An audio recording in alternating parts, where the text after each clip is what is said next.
Assalamualaikum warahmatullahi wabarakatuh. Selamat pagi, selamat siang, atau selamat malam, selamat sejahtera untuk kita semua. Pertama-tama kita panjatkan puja dan puji syukur atas Tuhan Yang Maha Esa atas rahmatnya kita diberi kesehatan pada hari ini ya. Untuk yang saya hormati, Profesor Claudia Sabrina, MPD, selaku penguji, karena telah memberikan saya kesempatan untuk mempresentasikan hasil penelitian saya. Perkenalkan, nama saya adalah Alfian Najib Bintang Akbar dari kelas 1147 untuk saya sekolahnya sendiri dari SMA Negeri Dongawi, Taruna, Indonesia. Di sini saya akan mempresentasikan hasil penelitian saya, yaitu analisis dampak permainan lato-lato terhadap fokusnya siswa dalam pembelajaran di SMA Negeri Dongawi. Langsung saja kita menuju ke pertama, yaitu latar belakang. SMA Negeri Dongawi atau yang biasa kita kenal SMA DA merupakan sekolah unggulan yang ada di Kabupaten Ngawi. Ada ini memiliki sejarah yang panjang dari perubahan nama dan sistem pendidikan, sistem pengajarannya. Dan pada tahun ajaran 2022-2023, sekarang Semada menjadi sekolah ketarunaan. Lato-lato merupakan permainan tradisional yang banyak dimainkan di kalangan anak-anak maupun remaja sekarang.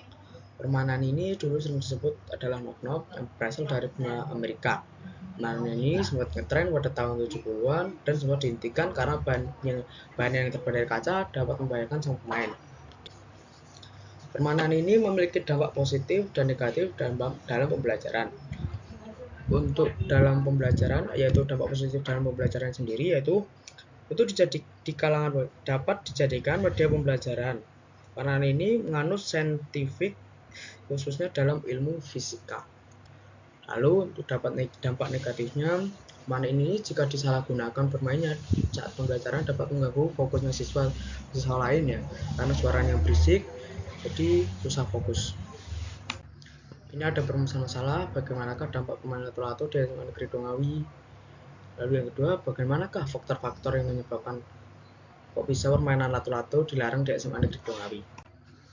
Tujuan penelitian sendiri untuk mengetahui bagaimanakah pengaruh permainan lato-lato di SMA Negeri Dongawi. Untuk mengetahui yang kedua, mengetahui pengaruh permainan lato-lato. Ini ada manfaat penelitian, yaitu manfaat penelitian ada dua, yaitu teoritis dan praksis. Untuk teoritis sendiri, manfaat bagi para peneliti lain yaitu yang dapat digunakan sebagai informasi dan pengembangan dalam penelitian permainan lato-lato. Untuk manfaat praksis, manfaat bagi sekolah yaitu dapat dijadikan dalam pembelajaran untuk menambah wawasan tentang manfaat positif maupun negatif dalam permainan lato-lato ini. Yang kedua, untuk bagi orang tua dapat mengetahui nilai-nilai penting yang terdapat pada permainan lato-lato. Sini ruang lingkup penelitian dilakukan di lingkungan sekolah SMA Negeri Dongawi, Taruna, Indonesia. Cangkup pengaruh permainan lato-lato. Bab kedua, di sini membahas subbab yang dibahas mengenai hakikat secara umum mengenai dampak permainan lato-lato. Di sini ada pengertian permainan. Permainan adalah aktivitas yang dilakukan secara sungguh-sungguh, tapi dalam melakukan permainan bukan merupakan kesungguhan. Permainan ini dibagi menjadi dua, yaitu permainan tradisional dan modern.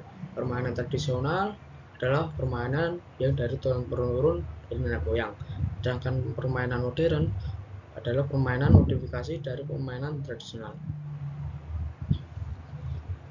Permainan lato-lato. Permainan lato-lato termasuk ke dalam jenis permainan tradisional. Permainannya cukup mudah, cukup membenturkan kedua bola yang digantungkan pada tali. Yaitu yang selanjutnya ada metode pembelajaran. Pembelajaran adalah suatu aktivitas belajar yang dilakukan agar terciptanya suatu interaksi antara pengajar dan peserta didik untuk mencapai suatu tujuan, yaitu pengalaman belajar yang berpengaruh pada pengetahuan dan keterampilan. Di sini menurut Sagala di bukunya pada tahun 2010 halaman 61, pembelajaran merupakan membelajarkan peserta didik menggunakan asas pendidikan maupun teori belajar, merupakan penentu utama keberhasilan pendidikan. Pembelajaran merupakan komunikasi dua arah. Metode pembelajaran ada dua ya, yaitu tematik dan STAD, Student Themes Achievement Divisions. Sini ada kerangka berpikir, dampak permainan lato-lato dalam pembelajaran, pola permainan, pengertian permainan, jenis-jenis permainan lato-lato. Di sini ada penjelasan tentang lato-lato, dampak positif dan negatif. Lalu ada metode pembelajaran, pengertian, dan jenis pembelajaran. Ini kita menuju ke bab ketiga, metode penelitian. Untuk latar belakangnya sendiri ada tempat penelitian dan waktu penelitian. Tempat penelitiannya dilakukan di SMA di lingkungan SMA Negeri Dongawi. Waktu penelitian dimulai pada 17 Januari 2023 untuk dimulai survei awal hingga akhir sampai tanggal 18 Februari 2023. Bentuk dan strategi. Strategi dalam penelitian ini menggunakan metode kualitatif dengan pendekatan deskriptif, dari mana menekankan pada penilaian observasi di lingkungan sekolah. Lalu ada data dan sumber penelitian. Dalam data penelitian terdapat dua sumber data yang digunakan, yaitu data primer dan sekunder. Data primer yaitu data yang kita cari sendiri dari seorang langsung ke secara wawancara atau observasi. Untuk data sekunder yaitu data tambahan yang kita cari dari informasi peneliti lain. Sini ada validasi data, tindakan pembuktian kebenaran data atau informasi dari observasi akan dijadikan kajian penelitian. Ini ada teknik analisis data. Teknik analisis data dalam penelitian ini adalah suatu proses pengolahan data yang sudah terkumpul. Menurut Sugiono, pada tahun 2019, analisis data dalam penelitian kualitatif dilakukan pada saat pengumpulan data berlangsung dan setelah selesai mengumpulkan data dalam periode tertentu. Pada saat wawancara, penelitian sudah melakukan analisis terhadap jawaban yang akan diwawancarai. Untuk mencari data-data itu terdapat teknik-tekniknya, yaitu untuk pertama ada studi dokumen, di mana data dikumpulkan dengan cara mengkaji dokumen-dokumen yang berlangsung dengan tema yang sedang diangkat. Lalu kita lakukan wawancara atau bisa dengan diskusi atau langsung observasi. Ini daftar-daftar pustaka. Kayak dilihat.